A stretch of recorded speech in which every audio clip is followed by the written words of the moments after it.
What's up guys? Welcome back sa aking YouTube channel. For today's video, ang pag-uusapan po natin ngayon is itong 25 centavos na 2017. Pero hindi po ito yung kulay dilaw, which is ito pong nakikita nyo sa picture. Ang tinutukoy ko po is itong kulay silver po. Kasi transition po yan from BSP series, which is itong dilaw, to NGC or New Generation Currency. So ito po yung pag-uusapan natin ngayon. Itong ganitong kulay silver. So, 2017 po na 25 cents ay kinoconsidered po ng ilan na hard to find na year. Itong 2017 po.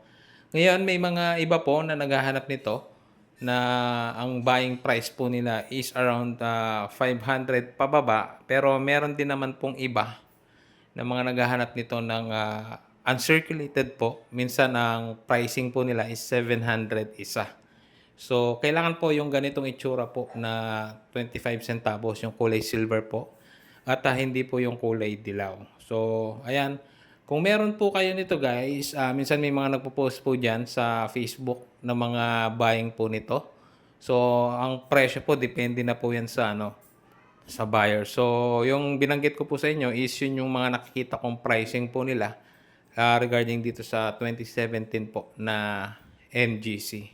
So, inulit ko po guys ganito pong kulay na 2017 at hindi po yung kulay dilaw. So, considered po ng iba na hard to find po itong 25 centavos na 2017. Kung meron kayong ganito guys, 2017, pwede naman po kayong mag-comment sa baba.